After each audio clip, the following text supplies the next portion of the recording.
That was a really bold move.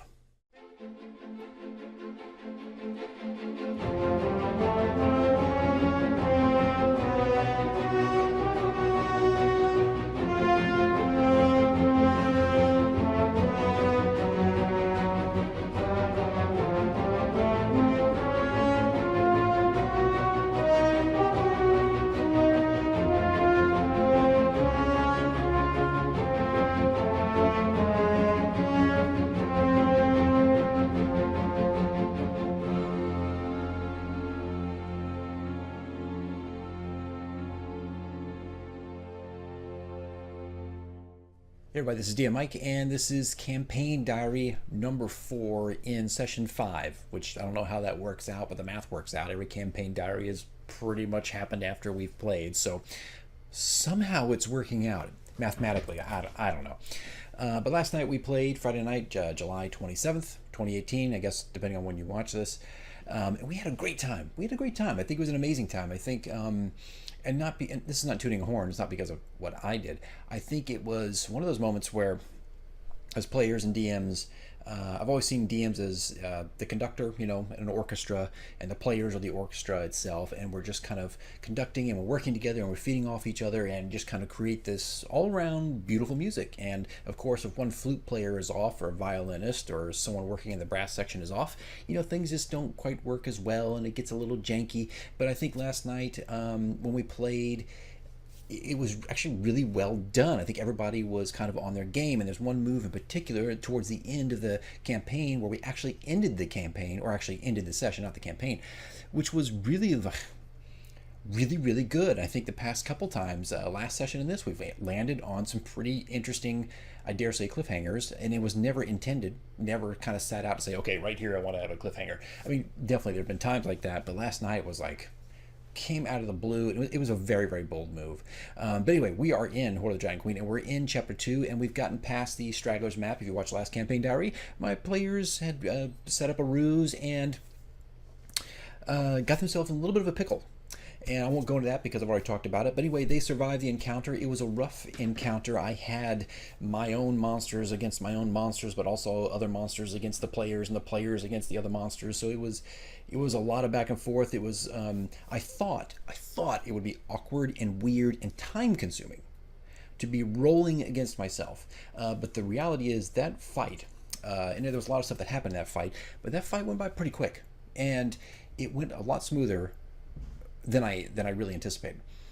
No one died in the fight. Our cleric actually, I think, got to 2 death saves. She just was in the wrong place at the wrong time. The Dragon Shield kobolds that I put in there, now they're not in the book, just so you know, they're not in the book, but I decided to put the Dragon Shield kobolds from Volo's Guide in there. I only put 2 of them, and they turned out to be pretty formidable against the players. Not only against the players, but also against the cultists, because the cultists were against the kobolds, and the players were also against the kobolds, and everybody was also against each other, so it was a mess.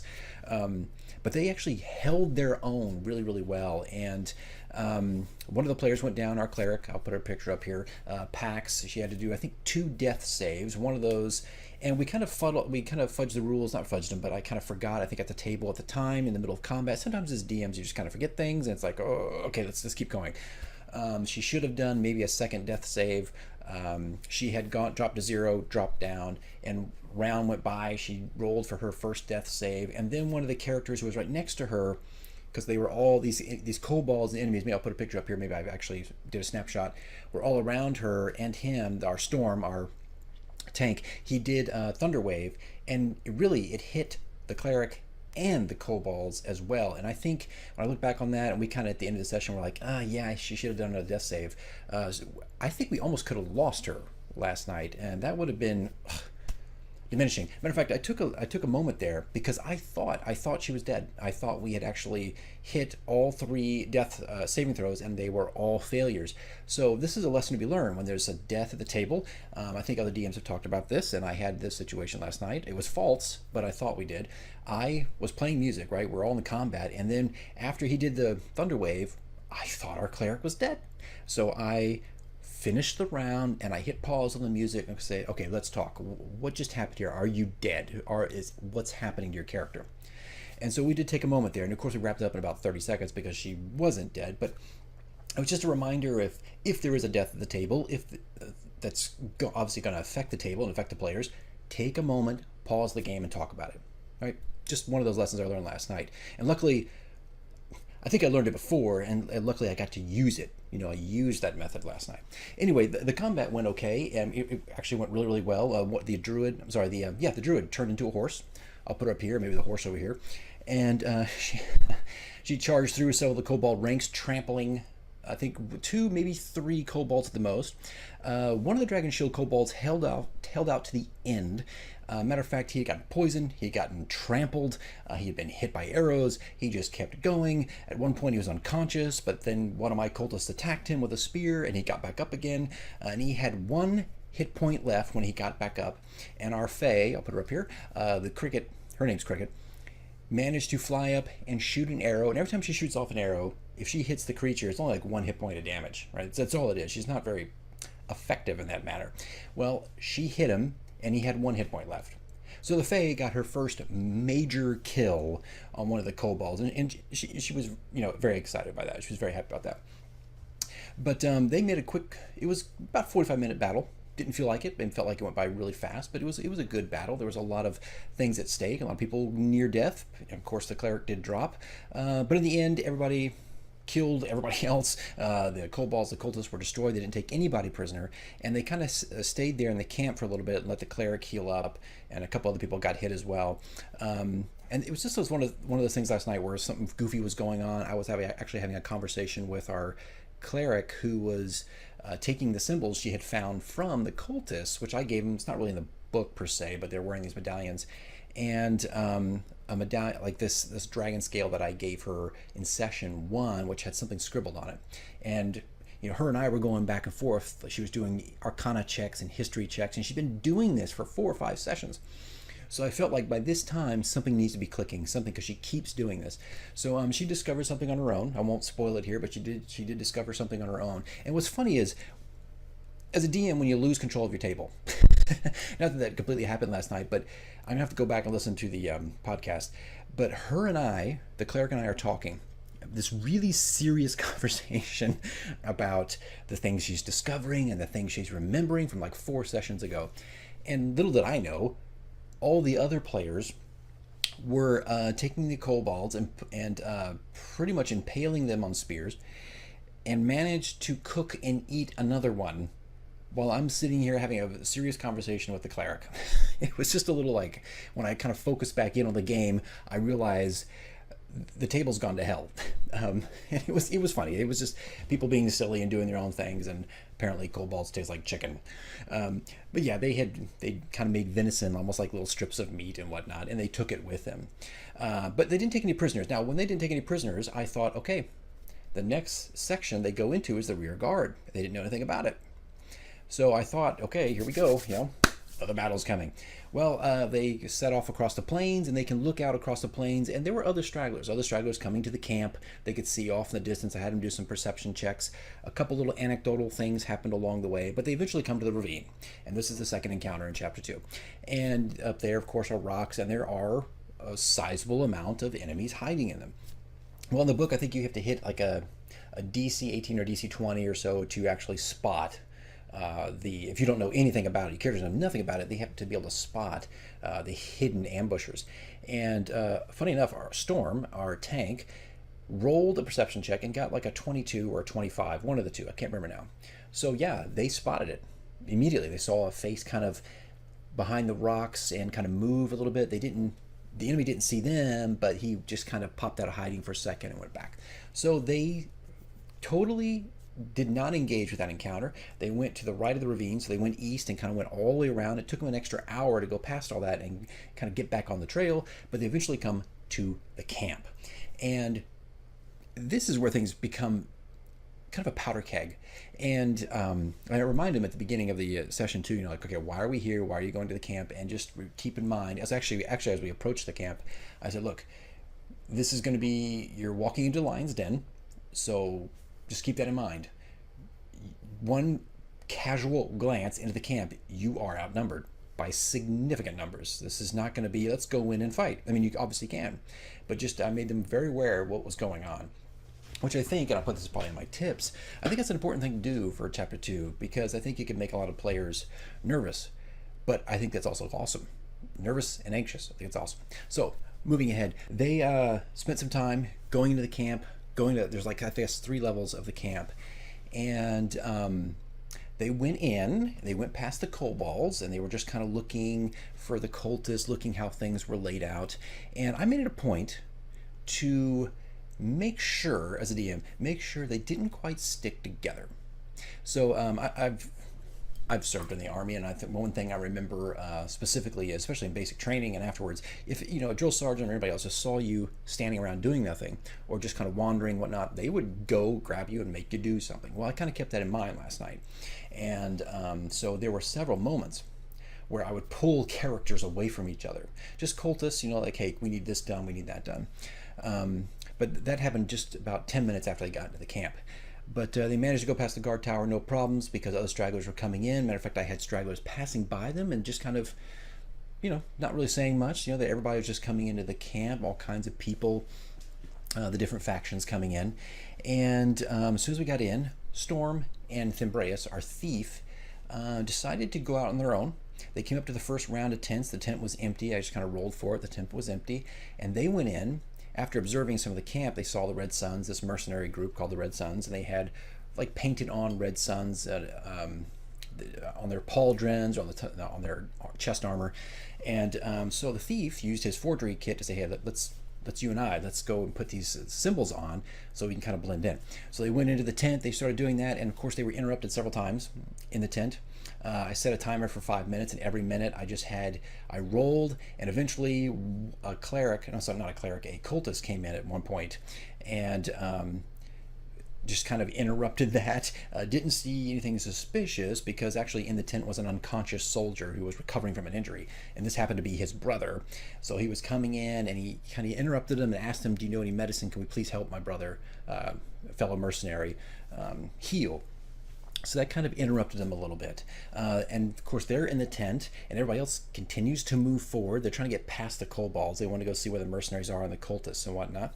So they keep pushing forward, and another mercenary stops Mortimer. Mortimer is our ranger, and he was on the move. He had a mission. He wanted to look around.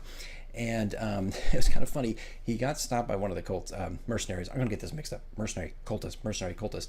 One of the mercenaries, and they wanted him to go stack piles of wood because the sacrifices that were going to go on for the cultists, they needed like these fire pits where burn the witch kind of thing.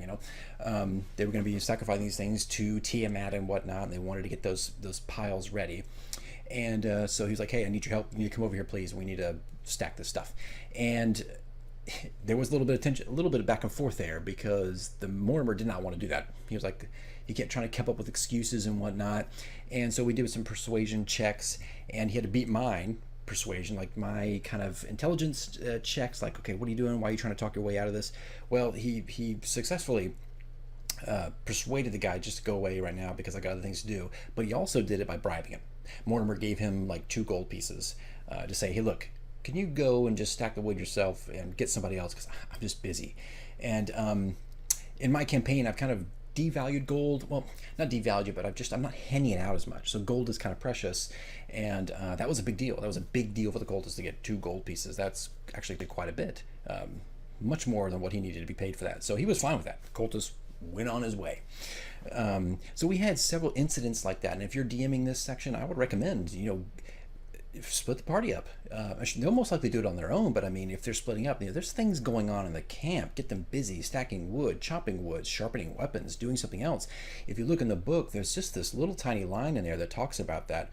It's like the last few sentences in chapter 2, like about midway before it breaks down everything in the map. And I just felt, okay, yeah, I'm going to do that. We're going to start breaking some people up. And I had a whole list of things that I wanted to do. But everybody was kind of going around and really scoping things out and looking for things.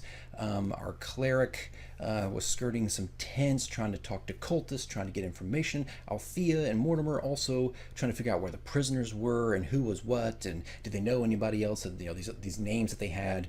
And so far, nobody was terribly suspicious. Althea, our druid, managed to get eyesight on the huge tent where Langdodrosa and Fulam were held up at the moment, and also she saw way in the back this cavern, and inside, and the cavern was being at the front of the cavern was all these wagons going in, which looked like they were full of loot. So they did get some kind of intel on things that were going on. So they continue looking. Now this is kind of quickly go here to get this done in under 20 minutes. It goes to hell again, right? Don't all adventures go to hell? It goes to hell when they find the prisoners and they want to go talk to the prisoners, which they're not supposed to be doing. No one's supposed to go and interrogate these prisoners except for those who are authorized, really, by Rezimir, Fulam, or even Langdodrosa himself. No one else should be around there. Well, they're scoping around and they find the prisoners. They can see them. Most are tied up, but Leocelin himself is tied to a stake, and it looks like he's already been tortured a little bit and beat up. And of course, in front of them are two ambush drakes that are just lazily sitting there, just kind of in the sun. They, little flies kind of flying around them every once in a while, but they're just casually guarding the prisoners. Well, they start to approach the prisoners and want to go talk to Leocelin, and they're telling people they're going to interrogate them. We're going to interrogate these people. We want to know more information. And so I think it's our thief, Thembraeus, walks forward. He wants to see if the ambush drakes will attack him if he gets close to the prisoners. And so he moves forward. The ambush drakes do react. One goes to bite him. A hand goes on his shoulder and pulls him back. But it's not Mortimer. It wasn't Mortimer who did it. It was Fulam. She had come out of the tent with her personal guard, which is about 6 veterans, and she pulls him back from the ambush drake and begins to question him, like, what are you doing? Why would you approach the prisoners? And you can understand, Leocelin for Fulam and them is a high value target. They have been looking for Leocelin, and they are the ones that are going to be interrogating him. So Thembraeus, for a moment, is now cornered by Fulam and her people, and she's a little suspicious, like, why are you doing this? You need to stay away from there. What is your purpose here? And Thembraeus immediately says, look, I wanted to interrogate him. We wanted to get more information from him. We wanted to find out more about artifacts, and this really raises the suspicion of Fulam. And I don't think it wouldn't have got as bad until this happened. She turned to Mortimer, who was acting as a cultist, and she asked him the same thing. Well, what are you doing here? And Mortimer kind of goes along the same lines, talking about artifacts and whatnot. He mentions Alban, which is not in the book. It's something I've created. And then he says, I think it's in either Thembraeus or Mortimer, who say, yeah, Rezimir gave us orders to come here and interrogate. And that right there is what triggered Fulam. And she said, let me see the orders. Let me have them. I want to know what they say. And of course, they didn't have any. Fulam also asked, okay, you're part of the mercenary group. Who is your guard commander? They had nothing. They didn't have anything. So the suspicion levels went way up, just way high. And of course, at that moment, Fulam knew something wasn't right here. These are two people who are not who they say they are. So when they said that Rezimir had given them orders, that's when she took him into custody, right there on the spot. And of course, some of the other players were starting to work their way towards the prisoners, but they were kind of on the outskirts, just maybe 20, 35, 40 feet away, and they were watching this exchange. And it was just me, Thembraeus, me, and Mortimer going back, as Fulam going back and forth, and kind of compiling their answers and putting things together. It was, I think, a very tense moment. I think my players would agree with that. I think I felt like some very strong tension there. And next thing they knew, they were chained in handcuffs and were being marched towards Langdodrosa's tent. Now, let's wrap this up. Here's the clever move. Here's the clever move I thought was just fantastic. It left me in like the state of like, oh my gosh, what's the DC number? Althea, our druid, was, let's say the prisoners are down here, right? She was way up here. And she was working her way down, and here comes Fulam, and suddenly she sees Mortimer and Thembraeus there in chains. And so Cricket, our Fae, is hiding in her hood, and she's like, Cricket, I'm gonna pretend to just bump in to Mortimer, and I need you to crawl out of my hood and get into his as fast as possible. Just as fast as possible. And I thought at the table, that was a great idea. Cricket's been used in very strange and unique ways, and I thought that was a really good idea. I think everybody at the table too was like, oh, that is very nice. And I thought it was a great idea, so I, all for it, to letting it happen. The problem is Cricket has been anxious the entire time, scared the entire, panic mode the entire time, because she knows anybody around here should not have a Fae. No mercenary would sit here with have a Fae on his shoulder. So she felt a burden. She felt like, look, if I come out of here and someone sees me, I'm going to give everybody away. I will ruin it. So she was very panicky, but then she got on board with it. And so because it was Cricket and Althea working together to come up with this quick, on-the-spot plan, I gave her advantage on the roll. And actually, I awarded her inspiration after that because I felt like it was just such a great idea. But on podcasts, just maybe like 5 minutes of just me struggling, like, oh man, thinking about what the people are seeing, thinking about the fairy, thinking about the situation, the context, who would see all this. And I finally said, okay, DC 16, I think DC 16, if you can beat that, she manages to get in.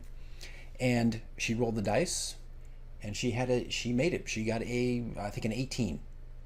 And so she bumps into one of the prisoner, Mortimer. Cricket quickly transfers into his hood, and they kind of push Althea out of the way, and now marching towards the tent with Langda the Rosa, Frulam, and who knows who else. So it was a lot more that happened. Like I'm going to say, I got, 2 pages at least of stuff here that was pretty crazy. I'm sure I didn't forget anything really interesting here. Was said that. Okay, said that. Yep, said that. Yeah, I think we got everything here. So it was great. It was a great session, and I know this is 21 minutes, and trying to encapsulate 2.5 hours, 3 hours almost of stuff. I did not open with a cutscene. I knew that there's some chapters where I would not, but I opened up with what I don't know what to call these, like raw cutscenes. In other words, I played music and I kind of acted it out. Not saying, I was acting, in front of everybody, but just kind of using cinematography, cinematography language, cinematic language about how things looked in the grasslands, because we started the adventure immediately in combat. And so I played a song that was only like a minute 10, minute 15 seconds, and I set the scene, everybody moving in slow motion, daggers coming out because the kobolds were in a frenzy, all this stuff. And so that's how I started the session, and from there on it was pretty much combat, and the rest of that time was all role play. And I tell you, it was just like, it just got twisted more and more tighter than knot the further we got into the camp, and more tension. And here's the thing, what do I do now as a DM, or how do I handle the next session? And I feel like it's all about the drama. I think now it's for me to take that, which I feel like the drama's up to 10 right now, and crank it up to 20. The stakes are getting higher. I think the last combat we did, which we started with, was they started to feel a little bit more of, okay, these enemies are getting more powerful, so we're kind of gradually getting tougher. The enemies are getting tougher, the scenarios are getting tougher. So pacing wise, it's going really well. But also more the role play, I think, is getting a little more extreme, because I fully intend to role play all the enemies as serious as possible. They have a mission. They have just as much as a mission as the players, and they don't want to see it come to disaster. So I have every intention of continually cranking up the drama here. So I think that's a key ingredient if you're thinking about that for your games. What's the key? What makes games special? What makes games unique? And I was thinking about this last night, like what made last night so cool? What was so fun about it? And it really was the drama. There was drama in the battle with how things happened, with the cleric going down and some other issues and different things, which I won't go into, but a lot of stuff happened. And then the drama that happened at the camp. The idea of drama is just so interesting because it can fit in both categories. It can fit in combat, it can fit in role play, it can fit in atmosphere, it can do so many things. So that is my job, I think, going into the next session, is to really turn it up. And I've already been making plans and ideas. I don't know about you as a DM, but when I'm done with a session and it goes great, I'm on fire. my mind's like, bah, and I immediately sit down, recap the session, and start thinking about the next one. So I've got already, like, I think 2 pages of notes of exactly what I want to do on the next session. So guys, that's it. I guess, look, I'm at 24 minutes. These things are so hard to do, like trying to capture the essence of, the adventure in such a short amount of time. But it was fun. It was engaging. It was tense. There was drama, and yeah, I just cannot wait. I could have played for like 6 more hours Friday night. And what's a shame is we're not playing this Friday. We're playing next Friday. On one hand, it gives me more time to come up with more stuff and just continue the story and continue that drama. But on the other hand, I gotta wait. Everybody's gotta wait. So anyway, all right, guys. In the spirit of keeping these things, I guess, 5 minutes shorter than the last one, I will go ahead and wrap up here. So coming up will be obviously this campaign diary. Also maybe some more map prep if I have any. Right now I don't really have any, but we'll see how this goes. There'll be more cutscene stuff coming up to highlight some of the things that are still remaining. And I have a few other things in the pipeline. A few other things I really want to, I guess, some of the knowledge and just the things I've come across that I want to share with people for new DMs, really. I think for new DMs, and maybe some seasoned veteran DMs will get some kind of, hopefully some good nuggets out of it. We'll see. But anyway, all right, guys, I hate ending videos, as you probably know. All right, guys, so I'm gonna let you go, and I will see you guys in the next video, which will probably most likely be the next campaign diary or cutscene. All right, that's it, guys. Thanks for watching. I'll see you in the next video.